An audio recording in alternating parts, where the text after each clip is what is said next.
Les enfants de la République, Frédéric Aziza. Frédéric Aziza. Radio J. Bonjour à tous et bienvenue dans Les enfants de la République dont vous êtes l'invité Mazarine Pinjot et je dirais même Mazarine M. Pinjot. Bonjour. Bonjour. Alors vous êtes professeur agrégé de philosophie à Sciences Po Bordeaux, mais aussi romancière, scénariste, et aussi administratrice de l'Institut François Mitterrand. Votre père, votre passion, c'est l'écriture. Vous avez publié une quinzaine de livres. Votre dernier ouvrage, Vivre sans, une philosophie du manque, est publié chez Flammarion. Alors d'abord, pourquoi ce choix ? Qu'est-ce que vous avez voulu exprimer à travers cet essai philosophique ? Quel est le point de départ de ce livre et pourquoi vous êtes intéressé aux questions du manque et du sang ? Alors, il y a sang, plusieurs... S-A-N-S. Oui, il faut le préciser. C'est pas le sang sanglant, non. C'est la préposition sang, S-A-N-S. Il y a plusieurs facteurs qui m'ont amené à travailler sur cette question.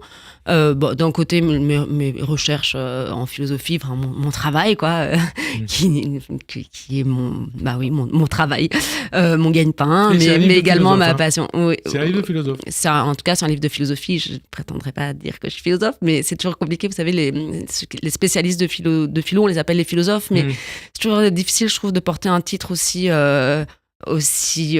grandiose qu'être philosophe. Donc, je dirais pas que je suis philosophe, mais en tout cas, c'est une proposition philosophique. Et donc, voilà, il y a d'un côté mes recherches, et puis de l'autre, cette interpellation devant, en effet, la prolifération des étiquettes et d'un marketing qui met en avant le sang, enfin, voilà, l'absence. Et donc, à partir de là, moi qui travaille aussi beaucoup sur cette question du plein, du vide, du trou, de la totalité en philosophie et notamment en métaphysique, c'est venu un petit peu se rencontrer comme ça dans une fluence, et donc je me suis dit il faut que je travaille là-dessus. Alors on va revenir très longuement sur votre livre d'abord, puisque c'est un peu le propos de cette émission. On va parler de votre parcours et aussi de la philosophie et ce débat autour du rôle de la philosophie et des philosophes. En quoi on va citer quelques philosophes que vous citez dans ce livre, Platon, Socrate, Sénèque, vous ne les citez pas tous, mais vous en citez beaucoup, Descartes, Rousseau, Spinoza que vous citez, Nietzsche, Kant, Sartre, Lévinas et Derrida qui sont importants pour vous. Peuvent-ils nous être utiles aujourd'hui ? Comment un texte venu pour les premiers, parfois de l'Antiquité, peut-il éclairer nos problématiques contemporaines ? Des textes qui datent de milliers d'années. Hein, c'est l'une des énigmes de la philosophie, que les grands textes classiques demeurent complètement contemporains et actuels. Et donc inactuels, mais donc actuels. Et on peut toujours les lire, les relire, et ils nous donnent toujours à penser. Et c'est ça qui est extraordinaire avec la philosophie, c'est qu'à la fois, elle est toujours inscrite dans son époque, et néanmoins, elle transcende complètement son époque. Donc bien sûr, un texte de Platon...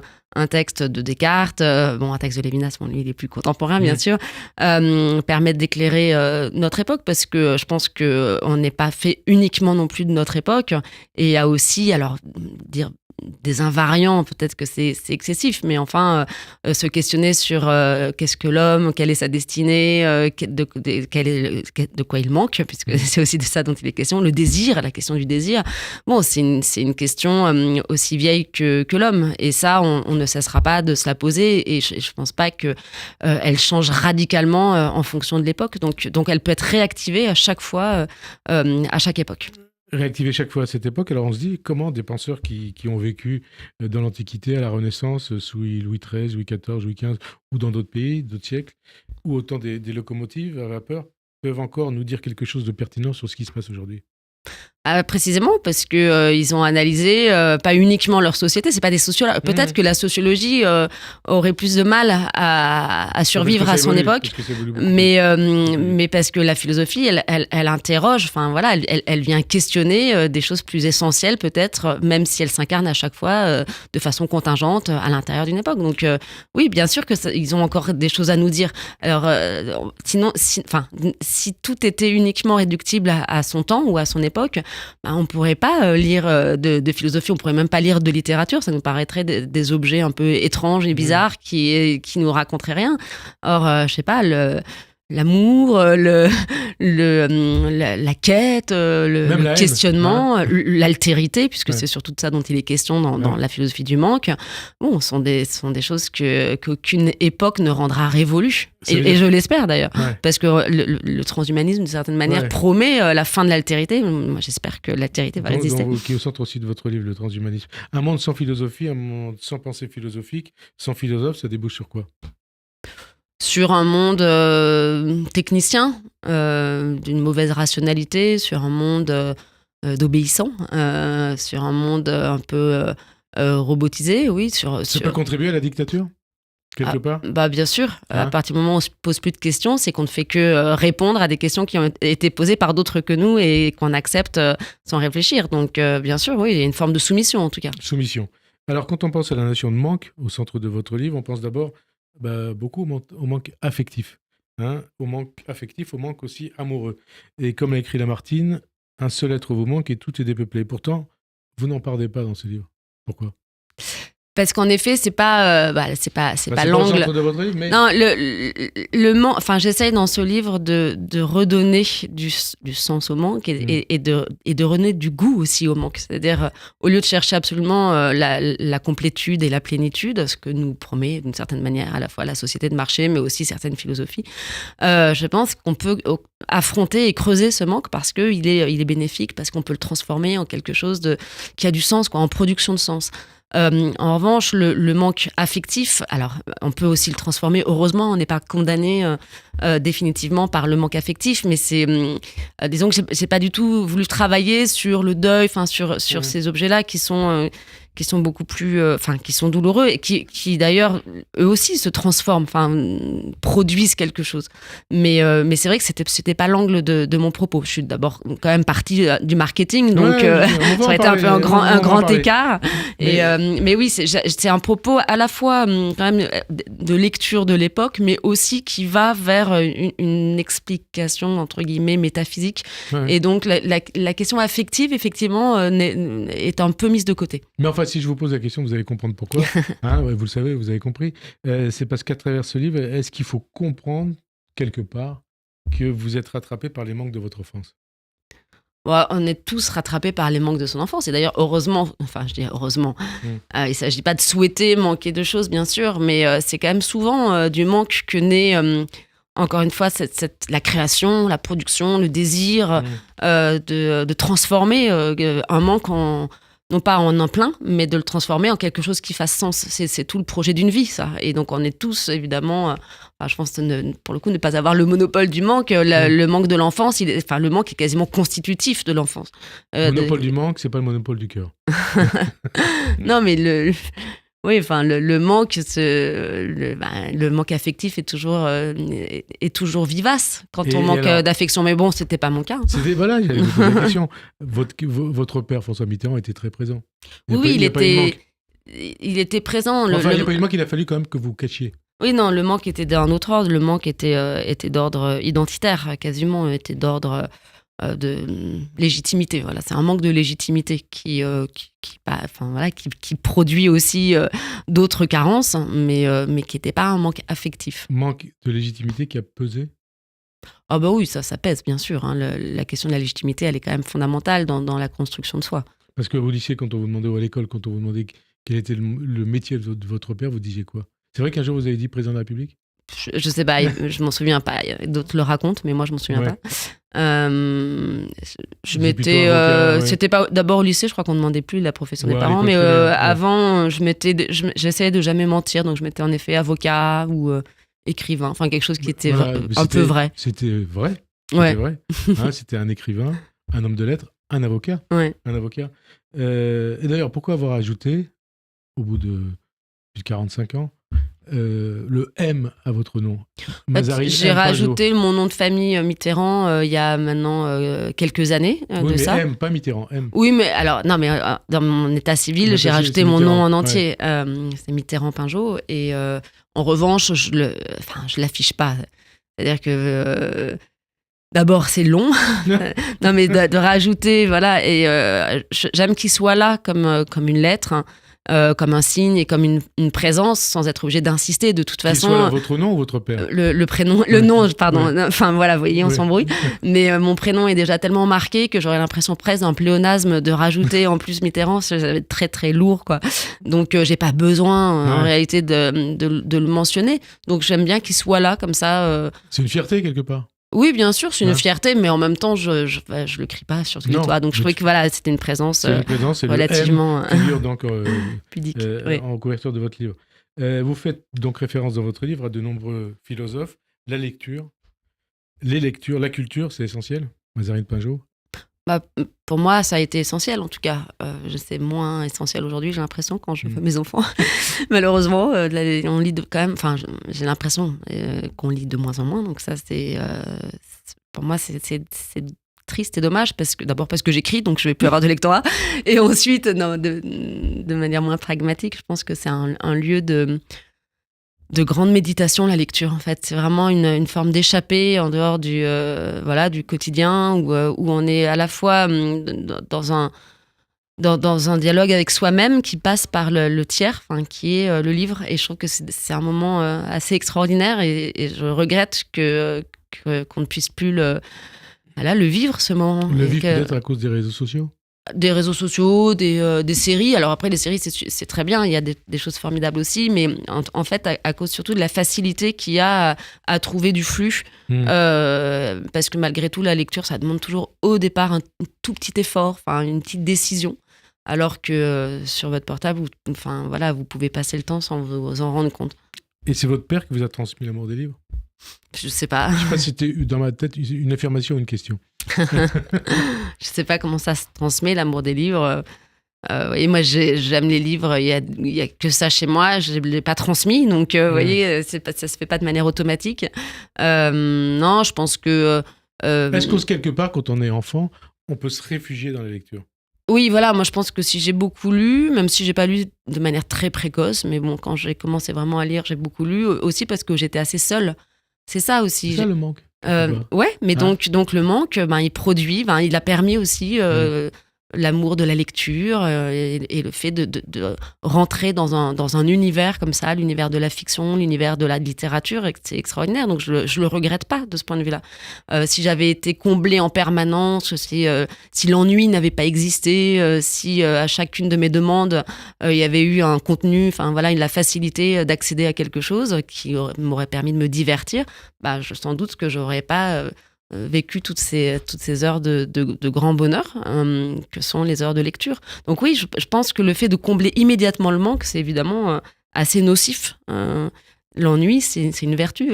C'est Walter Benjamin qui en parlait de manière magnifique. Mais alors, attention, parce que ça fait hyper réac de dire ça, mais je pense que quand même, dans l'ennui, il y a quelque chose comme ça où on tâtonne, et peut se produire tout à coup quelque chose. Alors, il ne s'agit pas de décider, de s'ennuyer. Ouais. Mais c'est vrai que c'est un rapport au temps un peu différent. Alors que quand il est toujours comblé, notre rapport au temps se dilue d'une certaine manière. C'est une sorte de long présent, comme ça, qui sans rythme, sans césure. Pendant longtemps, jusqu'à 20 ans, les Français ont ignoré votre existence. Comment vous réagissez, comment vous avez réagi en 1994 quand vous passez de l'ombre à la lumière, quand les Français voient votre photo à côté de votre photo? Je sais pas, c'est difficile à exprimer parce que c'était, je sais pas, c'était un choc très total. C'est-à-dire que j'ai passé ma vie à essayer de raser les murs pour pas qu'on me voie, et tout à coup, mon visage était affiché partout, comme s'il y avait des wanted, vous savez, comme si j'étais recherchée. Et je pouvais pas fuir puisque c'est comme si j'étais identifiée partout. Donc, j'avais l'impression que toute mon enfance était trahie, d'une certaine manière. Donc, c'était... du coup, je vais continuer à me cacher pour pas qu'on me regarde. Et c'était inversé. Il vous dit quoi ce jour-là? Pas grand-chose. Pas grand-chose. Déjà, je vivais plus chez mes parents, donc depuis un petit moment, mais... pas grand-chose. Mais je pense que mes parents n'ont pas pris la mesure, même s'ils étaient très aisément et très présent, mais de ce que c'était. Mais parce que c'était un truc un peu bizarre aussi. Hein. Ouais, c'est une photo volée. Le 10 mai 81. Et je vous pose ces questions, on va parler du livre parce que c'est le principe de l'émission, parler de votre parcours. Le 10 mai 81, qu'est-ce que ça évoque pour vous ? Bon, j'avais 6 ans, donc autant vous dire que c'est pas un souvenir hyper fort. J'étais avec ma mère qui regardait les infos, mais enfin qui savait, mon père l'avait appelée vers 18h. Et elle était inquiète parce qu'elle savait pas ce qu'allait devenir notre vie. Voilà, mais j'étais petite, mon oncle et ma tante sont venus pour me chercher pour faire la fête, mais ma mère a refusé parce que d'aller à la Bastille. Voilà, il y avait école le lendemain, mais donc j'ai des souvenirs assez flous quand même. J'étais petite. Ouais. Et comment vous ressentez cette mémoire de François Mitterrand qui est quelque part en vous, hein ? Bah, je sais pas, comme demander à n'importe qui a aimé son père, qui l'a perdu relativement tôt. Bon, après, la différence peut-être, c'est que mon père est encore très présent, puisque je peux le voir, je peux l'entendre. Il a contribué à l'histoire de France. Hein ? Oui, mais ça, c'est pas mon problème. Enfin, moi, c'est le père qui m'intéressait plus que l'homme d'État. Donc, je suis dans une position un peu ambiguë. D'ailleurs, parfois, on me demande de rendre des comptes de son action politique. Bon, ben, moi, c'était mon père. C'est pas du tout la même chose, quoi. La vie politique de 2024, elle n'a pas grand-chose à voir avec celle de 75 ou 80. La vie politique des années Mitterrand. C'est quoi, une question des générations, d'évolution du temps ou de perte des repères ? Bon, de tout ça, à la fois. C'est sûr que ça n'a plus rien à voir. On est... D'abord, la politique a changé de sens. Évidemment, c'était des générations. La génération de mon père, peut-être la dernière, un petit peu au début avec Chirac, c'était des générations qui avaient connu la guerre. Issues de la guerre et de la résistance. Oui, donc ça change tout quand même. De savoir qu'on peut mourir, de savoir, de voir autour de soi des gens mourir. C'est quand même un rapport à la politique où on sait que la politique peut changer la vie. Aujourd'hui, on est beaucoup plus désabusé, même si peut-être que ça va revenir d'une certaine manière. Hein, la violence de l'histoire frappe à nos portes, mais c'est vrai qu'en plus, on est dans une temporalité qui a changé. Tout se passe beaucoup plus vite. La question de l'avenir est un petit peu oblitérée, alors, d'abord par la crise climatique, mais aussi parce qu'on a l'impression qu'il n'y a plus de vision. La communication politique a pris une importance démesurée. Et puis ensuite, tout ce qui est autour, évidemment, de vie privée, vie publique, tout ça, évidemment, a radicalement changé, ça me concernant. Enfin, je veux dire, par rapport, j'aurais pas pu... Par rapport à votre vie, à vous. Ouais, ça, c'est sûr. Mais pour le reste, même, on a l'impression aujourd'hui que... qu'il y a quand même une forme de gestion dans la politique un peu déconnectée d'une vision, d'une vision et d'un engagement politique, idéologique, avec une vraie réflexion sur la société. On a l'impression que cette pensée est un peu absente. Alors, certains disent, et je crois que certains vous l'ont dit, qu'il y a du Mitterrand dans Macron. Vous le ressentez ainsi ou pas ? Alors, vraiment pas du tout. Non. Je vois même on pas. On vous l'a déjà dit, non ? Ouais, un petit peu, mais je vois pas en quoi. Alors vraiment, il faudrait m'expliquer pourquoi. Mais pourquoi pas, hein, mais bon, après, on a tellement changé d'époque que de toute façon, c'est très difficile de faire des comparaisons. On peut plus. C'est tellement plus la même chose. Et puis. Je sais pas, mon père est arrivé au pouvoir plutôt âgé, Macron était très jeune. Bon, après, il a été ministre très très jeune, c'est vrai, mais pas du tout la même expérience du politique. Mon père avait un rapport au terroir, au terrain. Il a sillonné la France entière, il rencontrait les gens, il dormait chez eux. La vie d'un politique, quoi. La vie de quelqu'un qui se trimballe dans toute la France et qui aime rencontrer les gens. J'ai pas du tout l'impression que ça soit le cas du président Macron, qui est plus... comment dire... je pense pas que la réalité du terrain l'intéresse beaucoup. Je pense qu'il est très intelligent et que... Ils n'ont pas la même vision du monde et de la France. Je pense pas du tout qu'ils aient le même rapport à la politique. Mais encore une fois, c'est aussi une question d'époque. Donc c'est pas le même rapport aux gens, pas le même rapport à la politique, pas le même rapport à l'histoire. Tout ça est radicalement différent. Et les années Macron, vous en pensez quoi ? Je sais pas. Comment dire c'est mon droit de réserve. C'est votre droit de en réserve. tant que fonctionnaire. Non, mais bon, c'est des années qui voient aussi le délitement des partis traditionnels. Donc moi, ça m'affecte. Justement, l'évolution de la gauche, c'est la question que j'allais vous poser. Vous en pensez quoi? Parce que vous êtes toujours de gauche.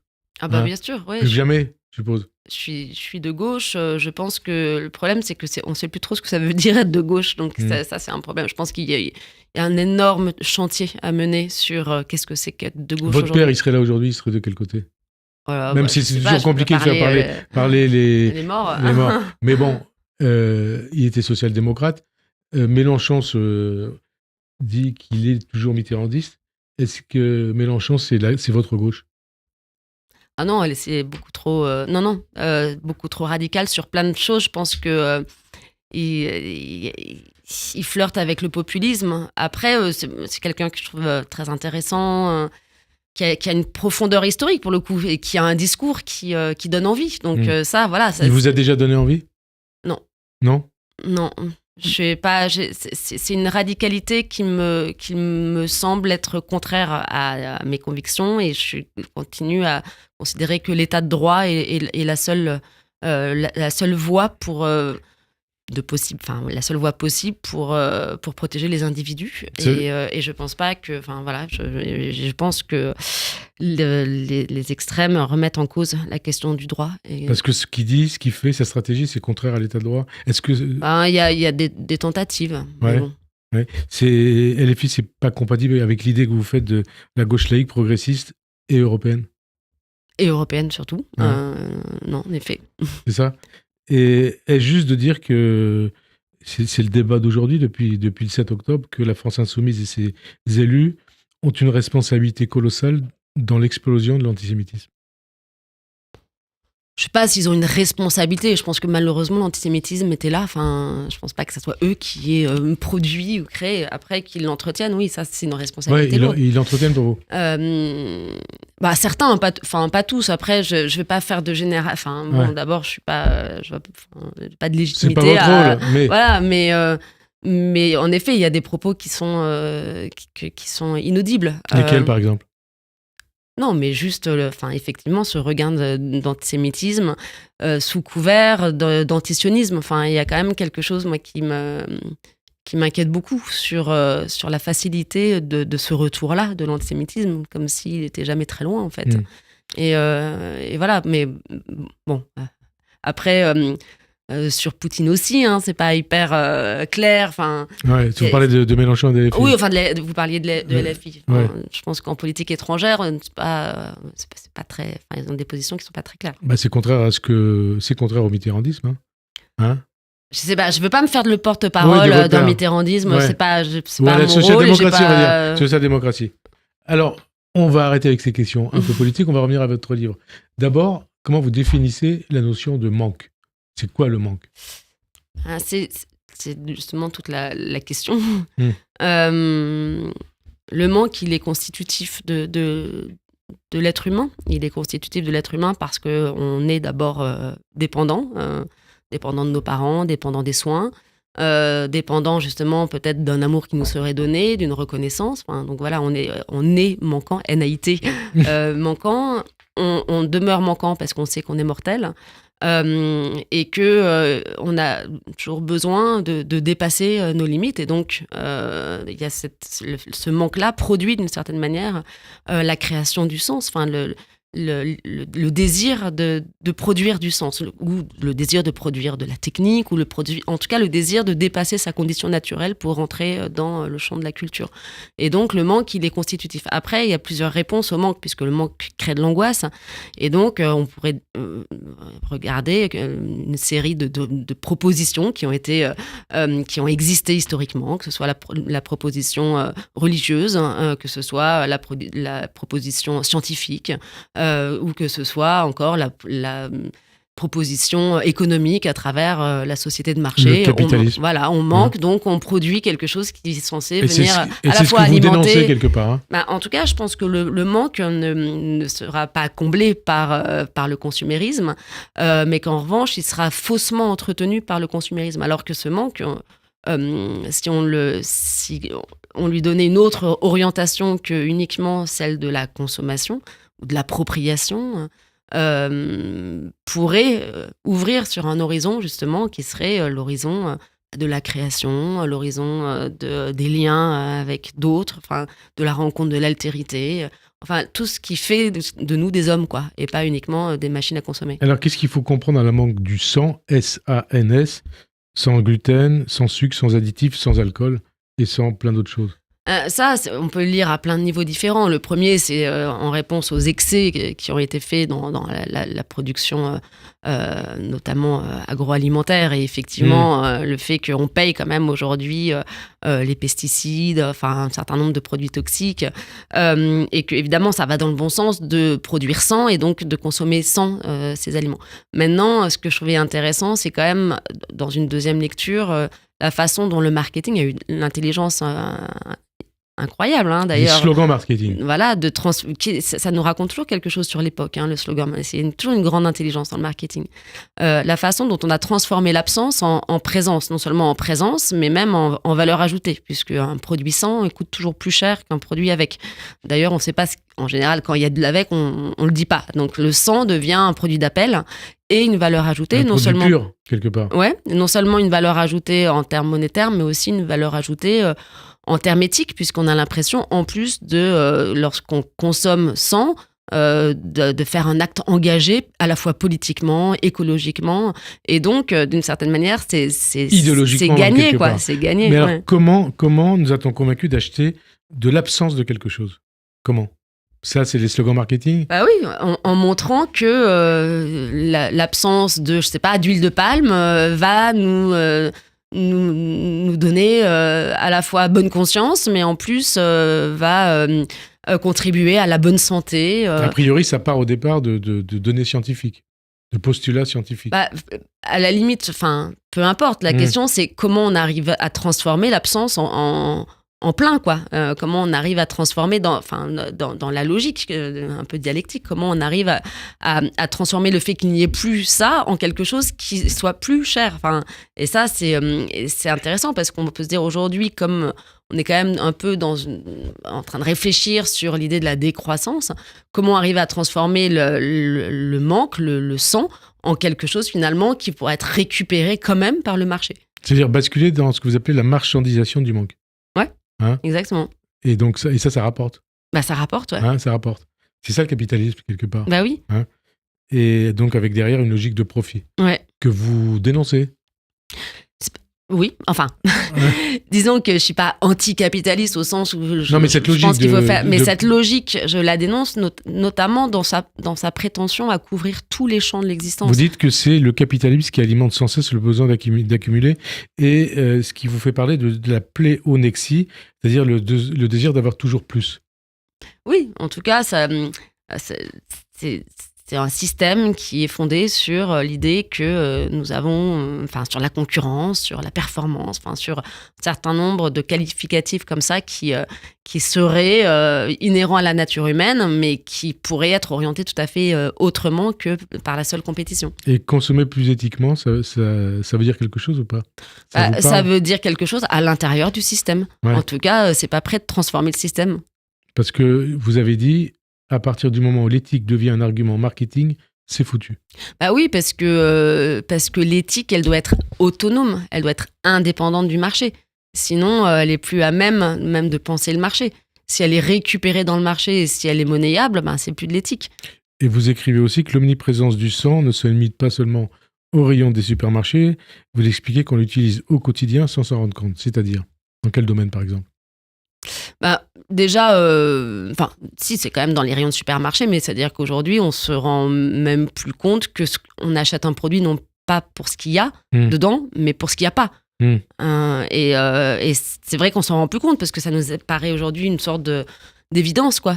D'évidence, en tout cas quand on a les moyens, parce qu'il faut avoir les moyens, bien sûr, ça coûte plus cher. Hein, les produits sans parabènes, vous prenez un savon sans parabènes, qui est capable de... Sans parabènes? Ouais. C'est quoi sans parabènes? Je sais pas, justement. Qui est capable d'expliquer ce que ça veut dire? Ouais. Bon, mais on sait juste qu'à sens, partir du moment où il n'y a pas, c'est que c'est bon. Et le sang, c'est quoi? C'est une nouvelle religion ou c'est une nouvelle idéologie? C'est un peu pareil, non? Enfin, il peut y avoir... l'idéologie peut jouer le rôle d'une religion. Ouais. En tout cas, il y a une forme de croyance, de croyance un peu naïve dans l'idée d'une rédemption par le sang, à condition justement... c'est pour ça que d'une certaine manière, c'est très malin, c'est que ça n'incite pas du tout à changer de système. C'est-à-dire que à partir du moment où on a l'impression de faire un acte héroïque en achetant de la Nutella, on n'est pas prêt d'essayer de transformer le rapport au monde qui est d'abord un rapport consumériste. Consumériste, et vous dites la marchandisation, c'est du totalitarisme doux. C'est du totalitarisme doux dans le sens, encore une fois, où ça envahit toutes les sphères de l'existence. La sphère de l'éthique, la sphère amoureuse, la sphère des relations humaines. Tout est pensé sur le mode de la marchandisation. Et là, oui, ça devient très dangereux. Et on peut lui résister ou pas? Je pense, oui, on peut lui résister. Vous y avez résisté. Comment? J'essaye, mais j'essaye C'est compliqué ou pas? en sanctuarisant des espaces, en essayant alors peut-être dans une forme de retrait, dans certaines, pas pour tout, mais d'aménager des espaces où la logique consumériste n'est pas toute puissante. Et alors, quelle est la différence d'ailleurs entre le sang, SANS, et le manque? Alors, disons que je suis partie du sang parce que, encore une fois, c'était une grammaire contemporaine aujourd'hui d'appel, voilà, de produits d'appel. Et de fil en aiguille, ça m'a amené vers la question du manque. Donc, c'est le lien qui s'est tissé dans l'écriture, vers la question du manque et vers le manque comme finalement celui qui alimente sans cesse le désir. Mais le désir, on peut le penser de plein de façons différentes. Ça peut être un désir justement d'appropriation, comme ça peut être un désir de quelque chose qu'on n'atteindra jamais. Et ce désir de quelque chose qu'on n'atteindra jamais, il continue d'être désirant, puisqu'il ne sera jamais satisfait. Le désir affectif, le désir amoureux, il peut y avoir aussi du sang et du manque dedans. Bien sûr, et d'une certaine manière, c'est parce qu'il y a du manque dedans qu'il continue. Et d'une certaine manière, le désir amoureux, je pense, ne survivrait pas à sa satisfaction. Si vraiment il était satisfait, il n'y aurait plus de désir. Donc si le manque n'était pas le cœur du désir, mais comme incessant, quoi, comme constitutif, alors il n'y aurait plus de désir. Est-ce que ça veut dire qu'on n'est jamais satisfait? Ça dépend ce qu'on appelle satisfait. Vous voyez, les Grecs de l'Antiquité vont dire on est satisfait quand on met justement de côté nos désirs excessifs et quand on se satisfait de peu. Ça, c'est la satisfaction. On va retrouver un petit peu ce modèle avec des gens comme Pierre Rabhi, avec la sobriété heureuse, en disant voilà, il faut ne pas désirer. Et puis d'autres diront si, désirer c'est la vie, donc il faut désirer. Et puis le désir, il produit sans cesse du mouvement et il recrée par lui-même du désir. Peut-être qu'il n'est jamais satisfait, il est momentanément satisfait, mais à nouveau il se poursuit et c'est ça qui est vivant. Donc, ça dépend qu'est-ce qu'on entend par satisfaction. Et peut-être que la satisfaction n'est pas une fin en soi. Peut-être que c'est bien d'être insatisfait. Peut-être que c'est de l'insatisfaction que naît le désir de vivre, le désir de produire, le désir d'inventer, le désir de créer, le désir de rencontrer. Si on était totalement satisfait, comme dit Calliclès, chez Platon, on serait une pierre, quoi. Alors, vous dites aussi qu'il y a deux philosophes qui comptent beaucoup pour vous, avec les autres, c'est Derrida et Lévinas. Pourquoi? Parce que justement, sur cette question, alors Lévinas, il a de manière magistrale et indépassable, à mon sens, pensé la question de l'altérité. Et donc, l'altérité, c'est vraiment la marque du manque. Parce que l'altérité, je la rencontrerai jamais et en même temps, je la pense quand même. Donc, il y a ce truc-là où je pense quelque chose que je ne peux pas non plus posséder, m'approprier. Et donc, c'est vraiment le philosophe du désir métaphysique. Donc, j'aime énormément Lévinas. Et Derrida, parce que, alors, dans une autre forme de pensée, il a lui aussi modélisé quelque chose qui serait le manque comme un moteur, comme une sorte d'écart comme ça, la différence avec un A, qui a un écart permanent de soi à soi et qui permet, qui est une forme de manque aussi. Et donc, voilà. Et puis, des deux, j'aime la langue. C'est une langue un peu bizarre, mais je trouve que, j'aime les lire. Et parmi les autres philosophes, lesquels ont joué un rôle important chez vous et lesquels vous rejetez peut-être? Alors, je suis cartésienne, mais un Descartes lu par Lévinas, justement, donc c'est pas le Descartes tel qu'on le pense, le Descartes cartésien. Donc Descartes, Kant, ça c'est vraiment mes auteurs de prédilection, et donc Lévinas, Derrida. Vous parlez de Rabi aussi? Non, mais ça, c'est pas du tout mon autre. Enfin, d'abord, c'est Non, pas mais un vous en philosophe. parlez. J'en parle, mais pour mon. Enfin, je sais pas. C'est pas un modèle qui. Enfin, je trouve intéressant, hein, mais c'est pas le mien. Mais vous dites qu'il faut le lire, je crois. Hein. Non, je dirais plutôt Spinoza. Spinoza, ça c'est. Spinoza aussi, oui. Spinoza, c'est un auteur que j'adore, et vous que partagez j'ai pas, adoré, ouais. mais il y a un point où je suis quand même plus cartésienne que spinoziste. Et alors, dans tout ça, quid du plaisir? Quel rôle joue le plaisir là-dedans?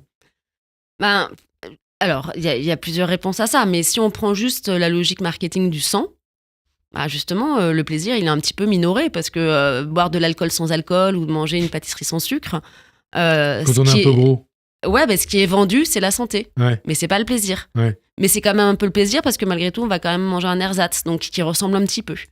Donc il y a quelque chose comme ça où ce qui est vendu finalement, c'est plus un objectif, soit un objectif de santé, soit un objectif de minceur, soit un objectif de ce que vous voulez, mais qui est un objectif formaté socialement, que le produit en lui-même. C'est le sens même du marketing. Hein. On vend toujours plus qu'un produit. On vend le monde qu'il y a autour. On vend une histoire. Hein. Exactement. Et donc l'histoire qui marche aujourd'hui, c'est la santé.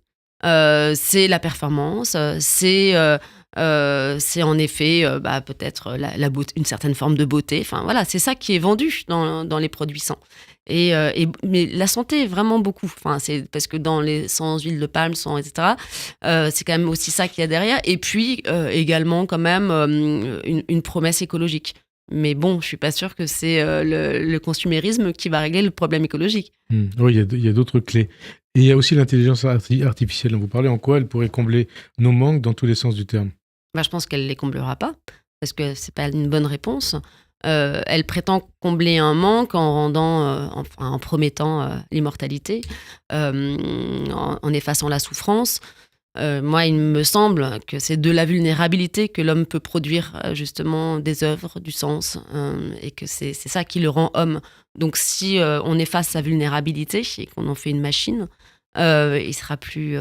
je vois pas en quoi il continuera d'être un homme, mais voilà, c'est une vision de l'humanité qui est une vision très matérialiste en fait de ce qu'est l'homme, et que je ne partage pas. Et donc ça répond à des questions métaphysiques par une technologie. Donc je pense pas que ce soit la bonne réponse. Et alors, on arrive à la conclusion de cette émission. Le manque est souvent associé à la souffrance. Vous en avez parlé, à l'insatisfaction. En quoi peut-il être également, et ça aussi vous en avez parlé, être positif, source de créativité, de désir et de progrès? Justement, à partir du moment où on s'y confronte, au lieu de détourner le visage, détourner la tête, c'est vraiment le divertissement au sens pascalien. C'est-à-dire, quand on est sur nos écrans en train de scroller, qu'est-ce qu'on fait à part oublier qu'on va mourir, quoi. Enfin, à part passer le temps. Vous pensez beaucoup à la mort? Ouais, j'y pense. Ouais, c'est assez présent. En vous disant quoi? Je sais, je sais pas. Enfin, vous croyez en l'au-delà ou pas? Non, je peux pas dire que je crois à l'au-delà, mais en même temps, je crois pas non plus en rien. Enfin, voilà, je sais pas, je me questionne. Vous croyez aux forces de l'esprit? Oui, plus déjà, mais j'ai pas de réponse. Mais forcément, personne n'a de réponse. En tout cas, j'ai pas une foi qui me donnerait des réponses. Mais en revanche, je me questionne beaucoup, oui, bien sûr. Et puis c'est très présent. Et pourquoi? Je sais pas, l'angoisse. C'est quand même le grand mystère. Je pense que c'est quand même ce qui nous occupe beaucoup. Et puis, en même temps, c'est quand même aussi ce qui donne du sens aux choses. Ouais. Et peut du sens à la vie? Bien sûr. Hein? Si on n'était pas mortel, on ne serait pas vivant. Hein. Ouais. C'est Montaigne qui dit « Je ne meurs pas de ce que je suis malade, je meurs de ce que je suis vivant. » Oui, si on n'était pas vivant, on ne mourrait pas. Et inversement, si on ne mourrait pas, on ne serait pas des êtres vivants. Et alors, toute dernière question, conclusion. À vous, il vous manque quoi aujourd'hui? Oh, je sais pas. J'arrive pas. C'est marrant parce que je me suis posé la question. Je dirais toujours du temps. Moi, je suis toujours en manque de temps, mais je voudrais toujours avoir plus de temps pour lire. pour tout. Pour tout. Ouais. Pour vos enfants. Ouais. Pour la vie. Ouais. Pour le plaisir. Ouais. Je trouve que le temps, d'abord file trop vite, mais en plus, on est tellement dans une course permanente aujourd'hui, par nos métiers, j'aimerais avoir plus de temps. Et plus de temps dégagé d'une productivité, plus de temps pour ne rien faire, par exemple. Ouais, j'aimerais bien ça. Ça me manque un petit peu. Mais plus sinon, de temps pour le sang. Plus de temps pour le sang, SANS. Sans rien faire, ouais. Merci en tout cas, Mazarine M. Pinjot. Donc, avant de conclure, je rappelle que votre livre, Vivre sans, une philosophie du manque, est publié chez Flammarion. Merci en tout cas d'avoir accepté de participer à cette émission. Bonne fin de journée sur Radio J et à dimanche prochain. Merci beaucoup. Merci.